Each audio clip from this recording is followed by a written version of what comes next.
Hello friend, welcome to your channel Gyan for exam.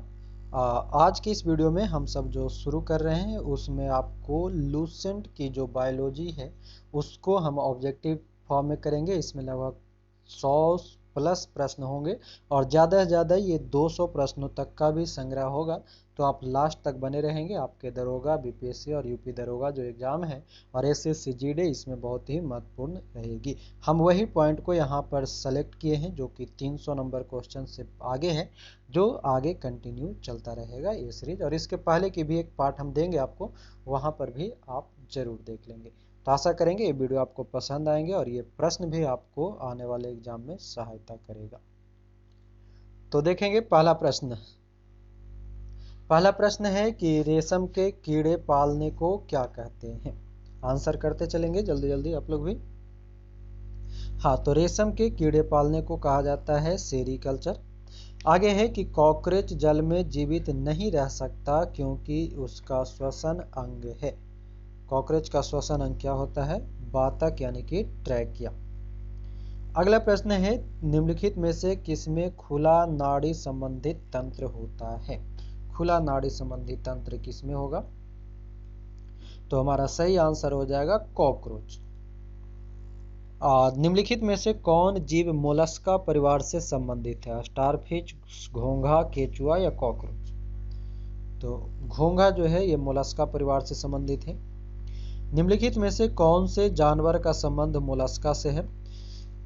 हेलियोटिस, हाइला, hydra और खरगोश। तो हेलियोटिस जो है ये इसका संबंध मोलस्का से। आगे के प्रश्न, ऑक्टोपस है एक। ऑक्टोपस क्या है?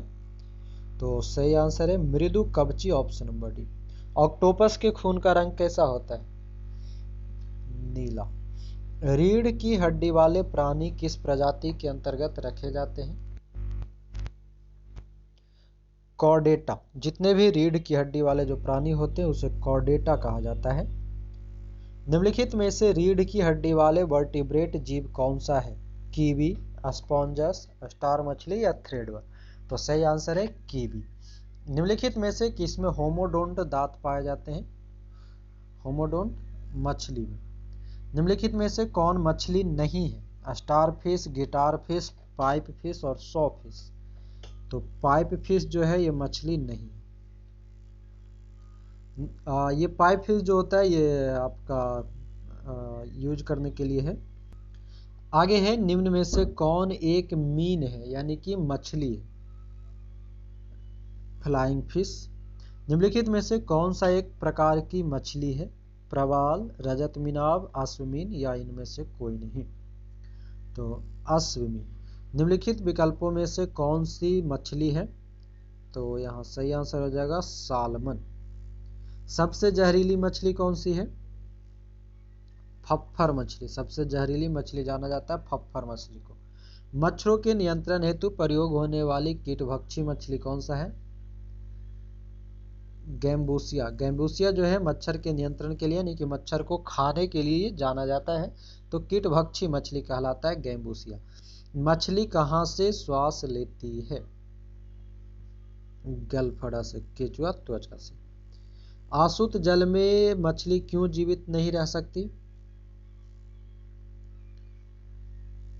परासरण मछली के शरीर के तरल पदार्थों को पतला कर देता है, इस कारण से आसुत जल में मछली जीवित नहीं रह पाती।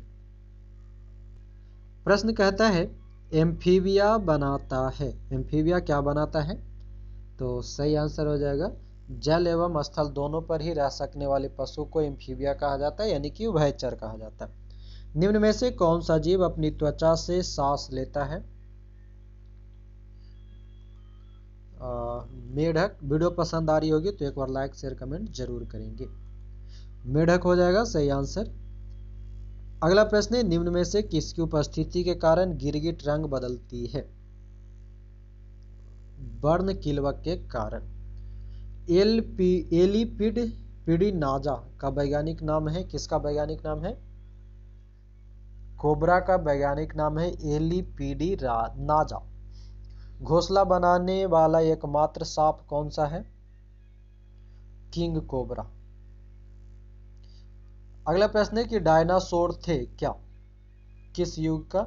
तो मेसोजोइक काल का सरीसृप था डायनासोर। आर्कियोप्टेरिक्स क्या है? जुरैसिक युग का सर्वपुरातन पक्षी माना जाता आर्कियोप्टेरिक्स। आगे प्रश्न है, निम्नलिखित उड़ने वाले जीवों में कौन सा पक्षी वर्ग में नहीं आता? चमगादड़, कौवा, चील या तोता? चमगादड़ जो है ये एविज वर्ग में नहीं है, ये मैमेलिया वर्ग में आता है। पेंगुइन चिड़िया कहाँ पाई जाती है? अंटार्कटिका में पाई जाती है। सभी प्रश्न जो है ये डायरेक्ट कभी कभी स्टैटिक जीके में भी पूछता है, तो थोड़ा ध्यान में रखेंगे। कीवी चिड़िया कहाँ पाई जाती है? कीवी न्यूजीलैंड का हाँ नेशनल बर्ड भी है कीवी। सबसे छोटा पक्षी निम्नलिखित में से कौन सा है? गुंजन पक्षी जो है सबसे छोटा। पृथ्वी पर विशालतम जीवित पक्षी कौन सा है? शुतुरमुर्ग यानी कि ऑस्ट्रिच। पीछे की ओर उड़ने वाला एकमात्र पक्षी? हमिंगबर्ड, ऑप्शन नंबर ए। कौन सा जीवित पक्षी विश्व का सबसे छोटा अंडा देता है? हमिंगबर्ड। और सबसे बड़ा कौन देगा? ऑस्ट्रिच। शब्दिनी किसमें वाक्य यंत्र है? शब्दिनी यानी कि सैरिंग्स किसका वाक्य यंत्र है? मतलब बोलने वाला पक्षी का। आगे है, निम्नलिखित पशु समूहों में से कौन सा एक बदलती हुई पर्यावरणीय दशाओं में स्थिर तापमान बनाए रखता है? पक्षी। जो पक्षी है वो पर्यावरणीय दशाओं में भी अपनी स्थिर ताप बनाए रखता है पक्षी। आगे है 355वां नंबर प्रश्न कि भारत में गिद्धों की कमी का अत्याधुनिक प्रमुख कारण क्या है? अत्यधिक प्रमुख कारण कौन सा है? तो जानवरों को दर्द निवारक दवा देना। कभी भी जो दर्द निवारक दवा हुआ करता था वो जानवरों को जब दिया जाता था, खास करके बीमारी के समय में, और वो किसी कारणवश मर जाता है, तो जो दवा हुआ करता था वो बहुत ही खतरनाक, और जो चील गिद्ध जो था ये सब खाता था और वो मर जा। इस कारण से है कि गिद्ध, चील ये सब जो है वर्तमान समय में बहुत ज्यादा कम, या तो कहे तो नाम मात्र का बचा है, देखने के लिए भी नहीं मिलता अब तो। मनुष्य जो है मेमेलिया यानी कि स्तनधारी वर्ग से संबंधित है, जिसमें निम्नलिखित में से एक नहीं आता, वह कौन सा है? छिपकली। दिल्ली नहीं, बिल्ली है। हाँ बिल्ली है, हाँ बिल्ली मौसी, कैट। आगे देखिए, निम्नलिखित में से कौन सा एक पशु स्तनधारी है? पशु स्तनधारी जो है तो यह प्लेटिपस। निम्नलिखित में से कौन सा जीव अंडे देता है और प्रत्यक्षतः बच्चे पैदा नहीं करता? एकिडना, कंगारू, शाही या ब्लू व्हेल? तो ये अंडे देने वाला एकिडना। अगला है कि निम्नलिखित में से कौन सा स्तनधारी जानवर अंडे देता है? तो प्लेटिपस जो है अंडा देता है, बाकी चमगादड़, ब्लू व्हेल और नेवला ये सभी बच्चे देते हैं। निम्न में से कौन अंडज स्तनी है? मोनोट्रिम जो है अंडज। निम्नलिखित में से अंडा देने वाला स्तनपायी कौन सा है? चमगादड़, पर्निल चींटीखोर, कंटीला चींटीखोर या ब्लू व्हेल? अंडा देने वाला स्तनपायी कंटीला चींटीखोर। ये सभी एसएससी में पूछा हुआ प्रश्न है। निम्नलिखित में से विशालतम स्तनधारी कौन सा है? ब्लू व्हेल है, नीला व्हेल जिसको कहते हैं। निम्न में से कौन से नियत तापी यानी कि समान ताप वाला प्राणी है? Blue whale. निम्नलिखित में से कौन सा जानवर सबसे बड़े बच्चे को जन्म देता है? ब्लू व्हेल देगा। विश्व में सबसे तेज जमीनी जानवर कौन सा है? चीता। अगला प्रश्न कहता है कि निम्नलिखित में से नियत तापी प्राणी कौन सा है? शार्क, सांप, चमगादड़, छिपकली? तो सही आंसर हो जाएगा चमगादड़। डॉल्फिन वर्गीकृत किए जाते हैं स्तनी में। निम्नलिखित में से कौन सा एक भारत का राष्ट्रीय जलीय प्राणी है? गंगा की डॉल्फिन जो है, गंगा डॉल्फिन। अगला प्रश्न है कि डैश पृथ्वी पर सबसे अधिक बुद्धिमान स्तनधारी है? सबसे बुद्धिमान स्तनधारी डॉल्फिन, ऑप्शन नंबर ए। निम्नलिखित में से कौन सा पहला सफल क्लोन जंतु था? तो क्लोन है भेड़, ऑप्शन नंबर ए, मतलब इसको क्लोनिंग किया गया था। साइबेरियाई आइबेक्स क्या है? बड़ी और भारी बकरियां होती है साइबेरिया आइबेक्स से। कभी कभी पूछता है कि साइबेरियाई आइबेक्स क्या है, और आपको ऐसे ही कभी बकरी दे देगा, भेड़, हिरन, कुत्ता दे देगा। तो ध्यान में रखना है, ये बकरी की प्रजाति है साइबेरियाई आइबेक्स। अगला प्रश्न है 372 कि एक अभिकथन ए और एक कारण आर नीचे दिए गए। अभिकथन है चमगादड़ एक स्तनपायी है, और कारण है चमगादड़ उड़ नहीं सकता। कौन सा सही है? तो ए सच है, लेकिन आर गलत है। चमगादड़ तो रात में फड़फड़ उड़ता ही है ना। आगे है कि निम्नलिखित में से कौन सा एक सबसे बड़ा बंदर है? सबसे बड़ा बंदर गोरिल्ला। मानव सदृश लघुत्तम कपी यानी कि सबसे छोटा बंदर कौन सा है? गिवन बंदर। निम्नलिखित में से कौन सा विकल्प मार्सुपियल्स का उदाहरण है? कंगारू। मार्सुपियल उसको कहा जाता है जो कंगारू होता है ना, ऐसा उसके पेट में जो थैला होता है उसको कहा जाता है मार्सुपियल। ठीक है, आगे। मनुष्यों के वैज्ञानिक नाम हीमोसेपियंस का अर्थ क्या है? वाइज होमिनिड यानी कि चालाक मनुष्य जाति। होमोसेपियंस के रूप में वर्गीकृत किए जाने वाले प्रारंभिक होमिनॉइड कौन थे? क्रो-मैग्नन।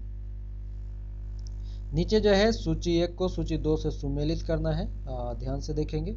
एक तरफ है विशेषता, दूसरी तरफ है जानवर। तो पर रहित कीड़ा मतलब कि जिसका पर नहीं, पंख नहीं है, तो कौन सा? Silver fish. उड़ान रहित पक्षी जो उड़ नहीं सकता है, कीवी। अंग रहित रेंगने वाला यानी कि जो जिसका अंग नहीं है, तो वह है सांप। और अंग रहित पशु मछली। तो सही आंसर हो जाएगा ऑप्शन नंबर बी। निम्न में से कौन सा हिस्सा मानव त्वचा का सबसे बाहरी हिस्सा होता है? एपिडर्मिस। से बहुत बार प्रश्न पूछा गया है, इसको ध्यान में रखेंगे। मानव का बाहरी त्वचा एपिडर्मिस। मानव शरीर में त्वचा की सबसे ऊपरी खुली परत को क्या कहा जाता है? बाह्य त्वचा कहा जाता है। मांसपेशी को हड्डी से जोड़ने वाले ऊतक को क्या कहते हैं? टेंडन। मांसपेशी को हड्डी से जोड़ने वाले को टेंडन कहा जाता है। रक्त होता है क्या? कैसी ऊतक है? संयोजी ऊतक यानी कि कनेक्टिंग टिश्यू। निम्नलिखित में कौन सा संयोजक ऊतक नहीं है? अस्थि, उपास्थि, रक्त या कंकाल पेशी? सही आंसर है कंकाल पेशी। अगला प्रश्न है कि लसिका इसमें उपस्थित होती है। लसिका किसमें उपस्थित होता है? संवहन ऊतक में। रक्तोत्पत्ति कहां होती है? अस्थि मज्जा, ऑप्शन नंबर डी। सामान्य वयस्क व्यक्ति में कुल कितना रक्त होता है? अभी तक आप लोग नहीं शेयर किए तो एक बार जरूर शेयर कर लेंगे और लाइक भी जरूर कर देंगे। तो सामान्य वयस्क में कुल कितना रक्त हो जाएगा? 5 से 6 लीटर, ऑप्शन नंबर ए। मानव रक्त के पीएच का अनुमानित मान कितना है? 7.4। एक वयस्क मनुष्य के लिए सामान्य हीमोग्लोबिन मात्रा प्रति 100 ml रक्त है कितना? 1405 ग्राम। मानव हीमोग्लोबिन जो है प्रति 1000 मिलीलीटर में 14.5 ग्राम होता है। प्लाज्मा जो कि रक्त का एक घटक है, एक क्या है? द्रव्य है। प्लाज्मा जो है द्रव्य है। प्लाज्मा में जल का प्रतिशत होता है कितना? 90%। वह आयन जो रुधिर प्लाज्मा में उपस्थित नहीं होता? Copper plus. लाल रक्त कोशिकाओं का निर्माण हमारे शरीर के किस भाग में होता है? अस्थि मज्जा में। मनुष्य की लाल रक्त कोशिकाओं का जीवन काल कितना होता है? 120 दिन। निम्न में से किसको आरबीसी का कब्रिस्तान कहा जाता है? इधर के प्रश्न सभी इंपॉर्टेंट रहेंगे, ध्यान से समझेंगे। निम्न में से किसको आरबीसी का कब्रिस्तान कहा जाता है? प्लीहा को या स्प्लीन को? श्वेत रक्त कणिकाएं कितने प्रकार की होती है? 5 प्रकार की होती है। रक्त में श्वेत कणों को मुख्य प्रयोजन क्या है? संक्रमण से संघर्ष करना, ऑप्शन नंबर डी। रक्त में सफेद रक्त कण क्या करता है? शरीर को संक्रमित से बचाता है, ऑप्शन नंबर सी। सफेद रक्त कण यानी कि WBC का मुख्य कार्य क्या है? एक ही प्रश्न आपको बार बार रिपीटेड अलग अलग फॉर्म में मिल रहा है। तो रोग प्रतिरोधक क्षमता धारण करना और WBC का काम। शरीर में श्वेत रक्त कण यानी कि WBC का मुख्य कार्य क्या है? रोगों के विरुद्ध शरीर का रक्षण करना। अगला प्रश्न है 400 नंबर, कहता है कि एंटीबॉडीज का निर्माण किससे होता है? लिम्फोसाइट से। रक्त का रंग निम्न में से किसकी उपस्थिति के कारण लाल होता है? हीमोग्लोबिन के कारण लाल होता है। हीमोग्लोबिन में निम्नलिखित में से कौन सी धातु मौजूद होती है? लोहा। मानव शरीर में हीमोग्लोबिन का कार्य क्या है? ऑक्सीजन का परिवहन करना। हीमोग्लोबिन के बारे में निम्नलिखित कथनों पर विचार करें। कौन कौन से?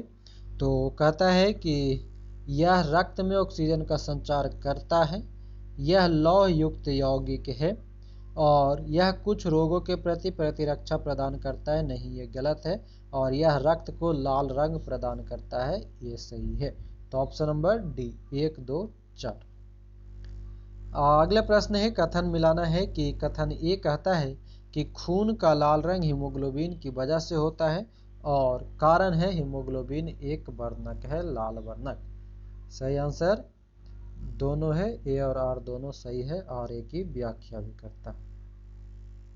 रक्त प्लेटलेट्स यानी कि बिंबाणु के संदर्भ में निम्नलिखित में से क्या सही है? इन्हें थ्रोम्बोसाइट भी कहते हैं, यानी कि रक्त प्लेटलेट्स यानी कि बिंबाणु को हम थ्रोम्बोसाइट भी कहते हैं। फाइब्रिनोजन किसके द्वारा फाइब्रिन में परिवर्तित होता है? बहुत ही बढ़िया प्रश्न है ये। थ्रोम्बिन के कारण। फाइब्रिनोजोन जो है किसके द्वारा फाइब्रिन में बदलता है? तो थ्रोम्बिन के कारण।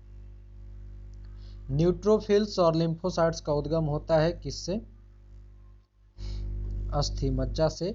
मानव रक्त प्लेटलेट्स स्लैश छोड़ते हैं जो रक्त के थक्के बनाने में मदद करता है। प्रोथ्रोम्बिन, मानव रक्त प्लेटलेट्स में प्रोथ्रोम्बिन होता है, निकलता है, जो रक्त को थक्का बनाने में सहायता करता है। रक्त में प्रतिस्कंदक पदार्थ कौन सा है? Heparin, option number B. आगे प्रश्न कहता है कि शरीर के अंदर रक्त का स्कंदन किसकी उपस्थिति के कारण नहीं होता है? हेपेरिन के कारण नहीं होता है। रक्त के अंदर स्कंदन यानी कि कोवुलेस जो होता है, यानी कि जमने का जो काम होता है, वो हेपेरिन के कारण नहीं होता। अगला प्रश्न है कि सामान्य मानव का खून बहने का समय और उस जमने का समय क्रमशः क्या होता है? हाँ, सामान्य मनुष्य का जो खून है बहने का समय 2 से 7 और जमने का समय जो है 3 से 10 मिनट के बीच होता है। रक्त समूह का आविष्कारक कौन है? Landsteiner, option number A. ABO खून ग्रुप प्राणी का आविष्कारक कौन है? A, B और O, Landsteiner, option number C. RH कारक ने अपना यह नाम किस जानवर से लिया है? बंदर। RH फैक्टर जिसको कहते हैं, ये बंदर से है। आगे है, AB रक्त समूह के व्यक्ति को यूनिवर्सल रेसिपिएंट कहते हैं, क्यों? हाँ, उसके रक्त में प्रतिरोधक जो है प्रतिजन ये नहीं पाया जाता है, ऑप्शन नंबर बी। AB हाँ, तो AB में प्रतिकारक है ना, तो सही आंसर हो जाएगा, उसके रक्त में रोग प्रतिकारक नहीं पाए जाते। अगला प्रश्न है 417 कि AB रक्त समूह में क्या होता है? तो एंटीबॉडी नहीं रहते हैं और एंटीजन होते हैं। अगला प्रश्न है कि AB रक्त वर्ग वाला एक व्यक्ति क्या होता है? तो किसी भी वर्ग से रक्त ले सकता है, ऑप्शन नंबर सी। प्रश्न है कि यदि किसी पुरुष का रक्त वर्ग AB हो तथा महिला का रक्त वर्ग B हो तो उनकी संतानों में निम्नलिखित में से कौन सा रक्त वर्ग उपस्थित नहीं हो सकता? तो O नहीं हो सकता, ऑप्शन नंबर डी। प्रश्न कहता है कि यदि एक पिता का रक्त वर्ग A है माता का रक्त वर्ग O है तो उसके पुत्र में कौन सा रक्त होगा? माता का है O और पिता का है A, तो दोनों मिलाकर के O, तो पुत्र का रंग O। यदि एक पिता और माता का रक्त वर्ग क्रमशः A और O है, यानी कि पिता का A माता का O, तो निम्नलिखित में से कौन सा रक्त वर्ग उनके बच्चे में संभव नहीं है? तो B संभव नहीं है, बाकी O हो सकता है, A भी हो सकता है, B, A, B और O हो सकता है। प्रश्न है कि यदि दोनों जनकों का रुधिर वर्ग AB हो, दोनों जो व्यक्ति है यानी कि माता और पिता, तो उनके बच्चे में संभावित रक्त ग्रुप कौन से होंगे? A, B और AB तीन। हाँ, यदि माता पिता में से किसी एक का रुधिर वर्ग AB और दूसरे का O हो तो बच्चे का संभावित वर्ग कौन सा होगा? A या B? Option number A। अगला देखेंगे 424 कि कोई भी प्रकार के रक्त वाला व्यक्ति किसी आकस्मिक संकट में किस प्रकार के रक्त वाले व्यक्ति को रक्तदान कर सकता है? बी प्रकार वाला, AB और अपने ही ग्रुप को B को। रक्त समूह O वाला व्यक्ति किस रक्त समूह के व्यक्तियों से रक्त ले सकता है? O वाला जो है केवल O से ले सकता है, दे सकता है सबको। मानव रक्तदान के लिए कौन सा रक्त समूह सार्वत्रिक दाता यानी कि डोनर होता है? देने वाला O। और जो वैसा है कि अगला प्रश्न कहता है निम्नलिखित में से कौन सा ब्लड ग्रुप सर्वव्यापक ग्राह्यता यानी कि ग्रहण करता है सर्व से? AB। नीचे है कथन वाला। कथन A कहता है कि O रक्त समूह वाले व्यक्ति को यूनिवर्सल प्राप्तकर्ता माना जाता है। O रक्त के रक्त में कोई एंटीजन नहीं होता, तो सही आंसर हो जाएगा A। गलत है, R सही है, क्योंकि A जो यूनिवर्सल प्राप्त करता नहीं, यूनिवर्सल डोनर होता है और एंटीजन इसमें नहीं होता है, एंटीबॉडी होता है। मानव शरीर का तापक्रम क्या होता है? न ही जाड़ों में घटता है, न ही गर्मियों में बढ़ता है। कहने का मतलब ये है कि जैसे हम लोग का 98 पॉइंट जो होता है फ़ारेनहाइट में, वो जो है तो ये कभी भी घटता या बढ़ता नहीं है, न ठंडा में न गर्मी में। मानव का जो नॉर्मल टेम्परेचर है वो, बाकी आप बीमार होंगे तो घट बढ़ सकता। कहता है जन्म के बाद मानव के किस ऊतक में कोई कोशिका विभाजन नहीं होता? प्रश्न इंपॉर्टेंट है। तंत्रिका ऊतक में, तंत्रिका में। आगे है वह खाद्य जो किसी एथलीट को तत्काल ऊर्जा प्रदान करता है क्या कहलाता है? ग्लूकोज। प्रचुरतम मात्रा में खाद्य प्रोटीन के दो ज्ञात स्रोत निम्नलिखित में से कौन से हैं? सोयाबीन और मूंगफली। सबसे अधिक प्रोटीन पाई जाती है सोयाबीन के दाने में। निम्नलिखित में से कौन प्रोटीन का सबसे अच्छा स्रोत है? मूंगफली। प्रोटीन का सबसे अच्छा स्रोत मूंगफली। दूध में पाया जाने वाला मुख्य प्रोटीन कौन सा है? कैसीन पाया जाता है दूध में। अच्छा ये बताइएगा, क्या दूध जो है सर्वोत्तम आहार माना जाता है? बताइएगा। नहीं बोल सकते, क्योंकि उसमें विटामिन C नहीं पाया जाता और विटामिन D भी नहीं है ना। D की मात्रा तो है, C पूर्णतः नहीं पाया जाता है, इस कारण से दूध को सर्वोत्तम आहार नहीं माना गया। आगे है 436 नंबर प्रश्न देखेंगे। कहता है दूध का धवल रंग निम्नलिखित में से किसकी उपस्थिति के कारण है? कैसीन के कारण। गाय के दूध का रंग किसकी मौजूदगी के कारण थोड़ा पीला होता है? कैरोटीन के कारण पीला होता है।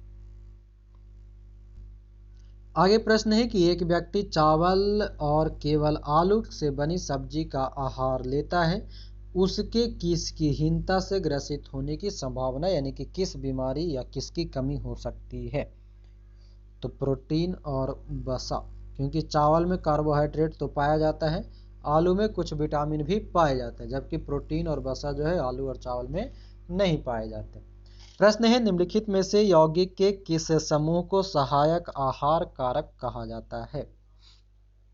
सही आंसर होगा विटामिन, ऑप्शन नंबर D। वसा में घुलनशील विटामिन कौन से हैं? कैल्सीफेरॉल, कैरोटीन और टोकोफेरॉल। वसा और जल दोनों से पूछता है तो जल में कौन घुलेगा? वसा में घुलनशील विटामिन में आपका KEDA करके याद रखिएगा, और जल में जब बोलेगा तो गई भैंस पानी में, BC है ना।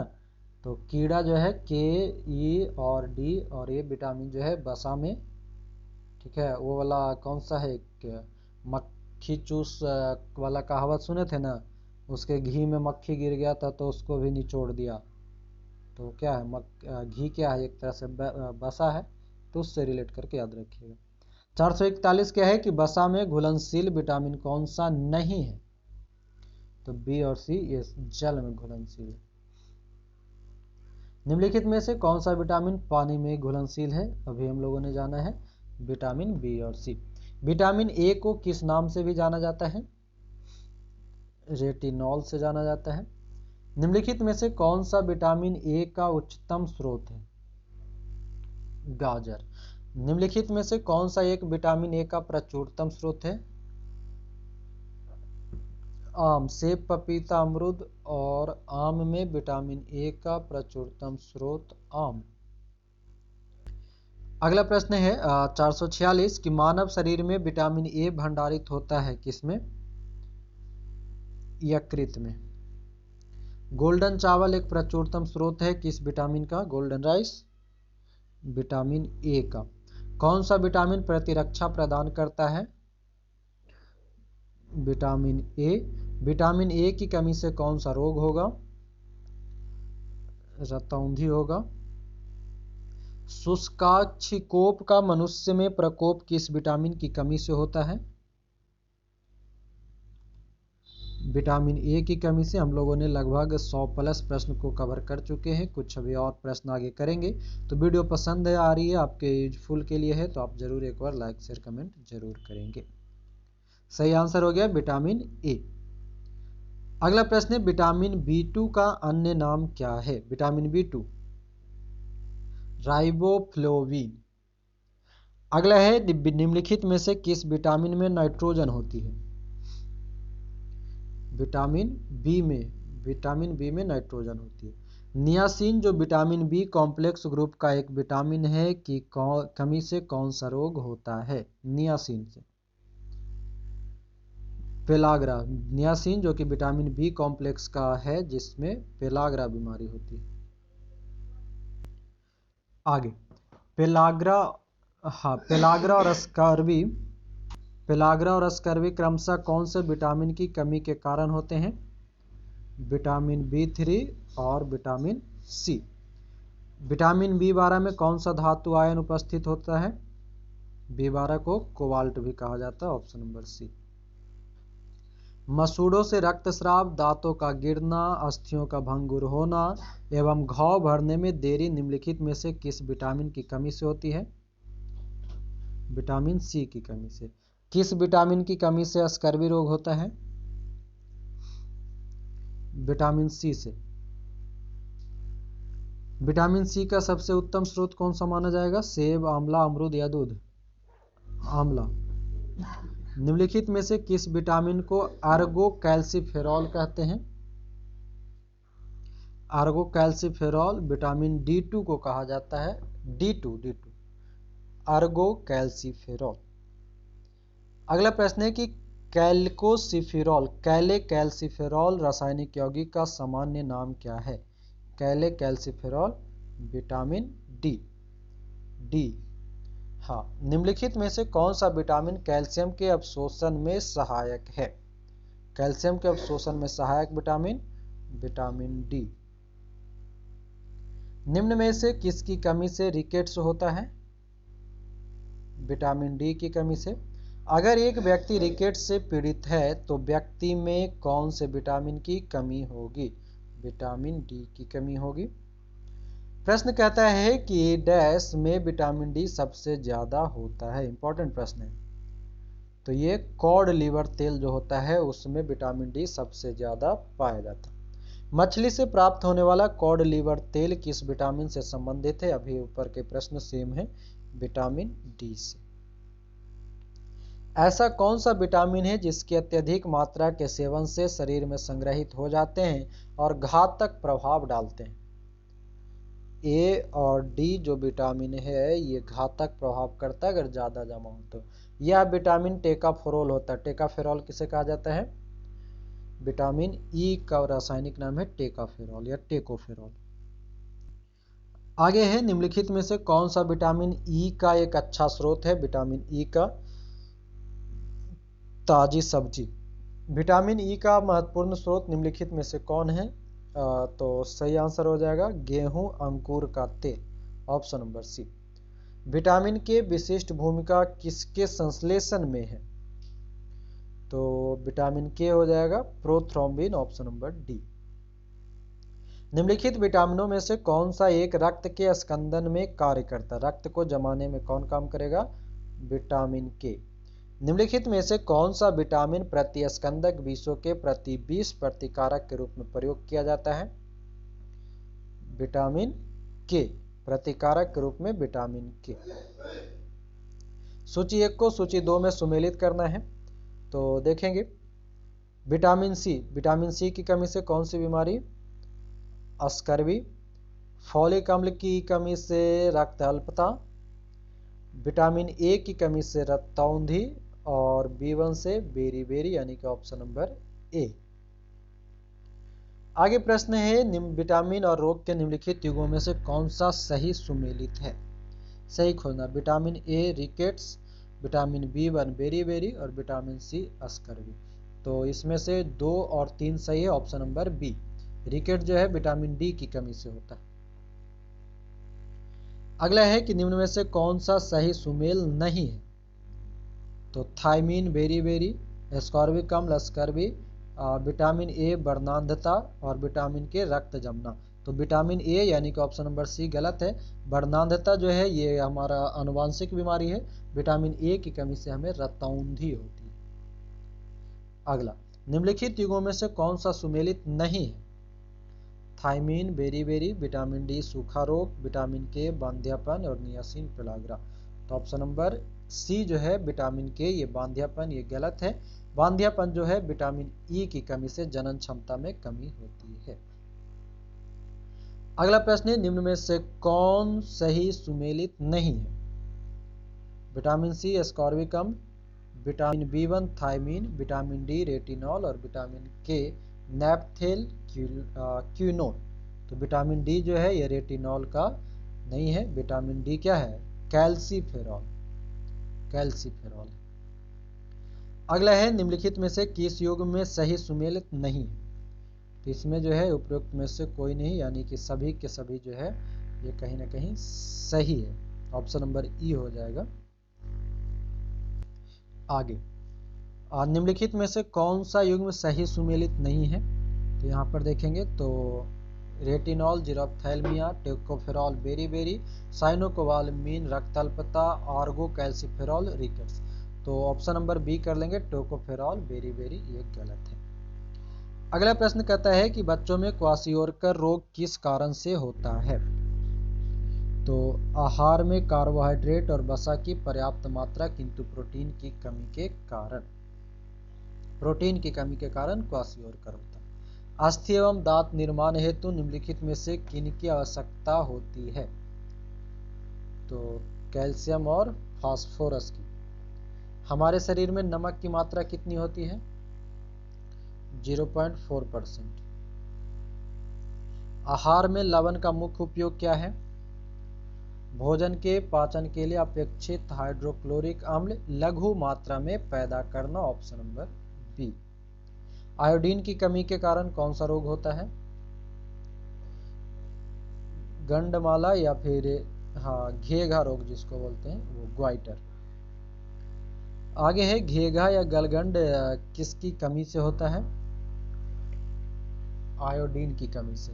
रक्त अल्पता स्थिति किसकी वजह से होती है?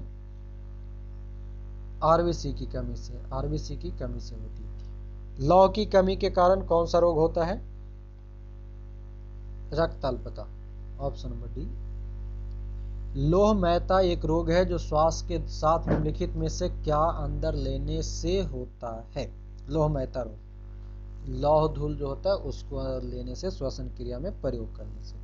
गर्भवती महिलाओं को विशेषकर पहली तिमाही में उनके आहार में हरे पत्ते वाली सब्जियां पर्याप्त मात्रा में लेने की सलाह क्यों दी जाती है? क्योंकि जो हरे पत्तियां जो है ये फोलिक अम्ल के प्रचुर स्रोत होते हैं जो डीएनए संश्लेषण के लिए आवश्यक होते हैं। निम्नलिखित में से कौन सा खाद्य स्रोत लोहे का सर्वोत्तम स्रोत है? सेब से हमें लोहा मिलता है। अगला प्रश्न है, कैल्शियम की आवश्यकता निम्नलिखित में किस निमित्त है? तो मांसपेशियों के कार्य करने में, खून जमाने में और हड्डियों के विकास में उपयुक्त सभी। निम्नलिखित में से कौन सा एक कैल्शियम का समृद्ध स्रोत नहीं है? तो गाजर जो है कैल्शियम का स्रोत नहीं है, बाकी पनीर, अंजीर, कोलार्ड ग्रीन्स ये सभी स्रोत है। निम्न में से कौन सा जिंक का उच्चतम स्रोत है? अष्टभुज, मतलब अष्टभुज। आगे है, मनुष्य के उपयोग के लिए कार्बनिक भोजन को बेहतर क्यों माना जाता है? इसे रसायनों एवं सिंथेटिक कीटनाशकों का प्रयोग किए बिना उगाया जा सकता है। 495 कहता है कि भोजन से प्राप्त ऊर्जा को कैसे मापा जाता है? कैलोरी में। एक गिलास पानी पीने से कितनी कैलोरी मिलती है? जरा सा भी नहीं, शून्य मिलता है। एंजाइम ठीक से काम कर पाए इसके लिए कौन से यौगिक आवश्यक होते हैं? विटामिन होते हैं। अगला प्रश्न है, बीकर मूलतः होते हैं? बीकर क्या है? प्रोटीन। भोजन के संबंध में इनमें से कौन सा कथन गलत है? यह एक अकार्बनिक पदार्थ है। भोजन के संबंध में जो गलत है यह अकार्बनिक पदार्थ है, यह गलत है, कार्बनिक।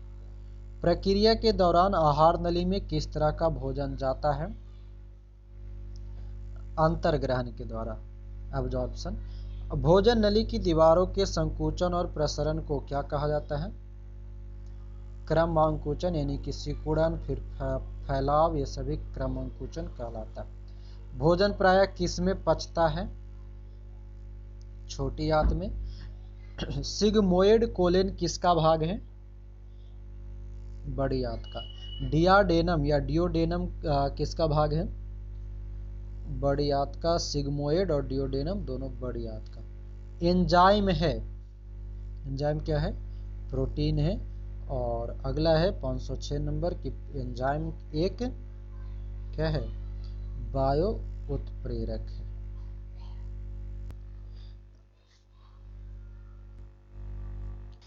अगला प्रश्न है कि एंजाइमों में निम्नलिखित में से क्या एक श्रृंखला में होते हैं? तो सही आंसर हो जाएगा अमीनो अम्ल।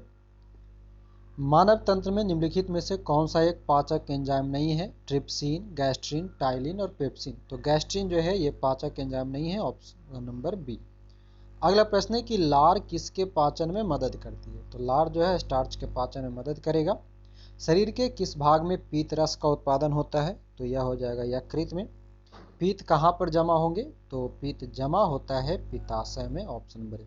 निर्माण होता है यकृत में और जमा होता है पित्ताशय में, ये दोनों को ध्यान में रखेंगे।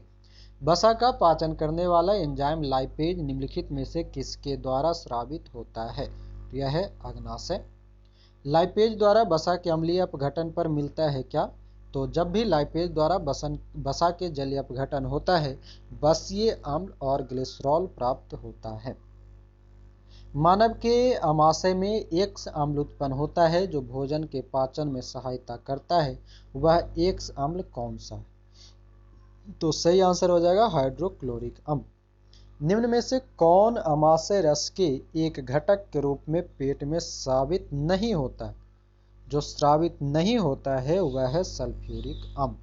बाकी अन्य सभी पोटेशियम क्लोराइड, हाइड्रोक्लोरिक एसिड और सोडियम क्लोराइड ये सभी स्रावित होते हैं।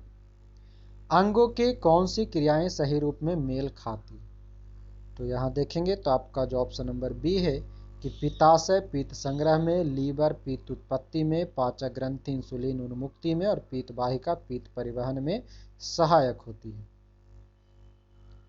अगला प्रश्न कहता है कि निम्नलिखित में कौन सा कार्बोहाइड्रेट के पाचन का प्रमुख अंत उत्पाद होता है? कार्बोहाइड्रेट का पाचन का प्रमुख अंत उत्पाद होता है ग्लूकोज। भूख लगने पर कोई व्यक्ति सर्वप्रथम उपयोग करता है अपनी क्या? तो ग्लाइकोजन को, ऑप्शन नंबर ए। तो आज हम लोग यहीं पर रखते हैं। हम लोगों ने 200 प्रश्न को कवर किया है यहाँ पर, और आगे इसी सीरीज को हम कंटिन्यू रखेंगे जब आपकी डिमांड होगी तब, क्योंकि आपका जो आने वाला एग्जाम है बिहार दरोगा, बीपीएससी, यूपीएसआई और एसएससी जीडी जो वर्तमान में, और ग्रुप डी, ये सभी में इससे प्रश्न पूछे जाते हैं। तो इसका अगर आपके पॉजिटिव रिजल्ट रहेंगे, आपके कमेंट रहेंगे, आप कमेंट में ज़रूर हमें बताएंगे, तो हम इस सीरीज को आगे कंटिन्यू करेंगे और पीछे के जो छूटे हुए प्रश्न हैं 300 तक, उसको भी हम आपको एक पार्ट में करा देंगे। इसमें जो कुल दिया गया प्रश्न है वो प्रश्नों की संख्या लगभग 800 प्लस प्रश्न है। तो आपको हम 2-3 से पार्ट में करके इसको जरूर करा देंगे। आप बस कमेंट में जरूर बता दें कि ये सीरीज आगे कंटिन्यू होनी चाहिए और आपके लिए हेल्पफुल रहेगा। साथ ही साथ आप अपने दोस्तों के साथ इसे शेयर करें। जिनके पास बुक्स नहीं है या अपने घर से दूर हैं, उनके पास भी ये सुविधा पहुंच जाए, हमारा यही प्रयास रहता है। साथ ही साथ आप हमारे साथ जुड़े हैं तो हम आपसे ज़्यादा कुछ नहीं करते हैं, बस लोगों तक शेयर करते रहें, लाइक और कमेंट करते रहें। जो एड्स आते हैं उसे कृपया थोड़ा पूरा देखा करें ताकि हमारा मेहनत भी आपके साथ बनता रहे।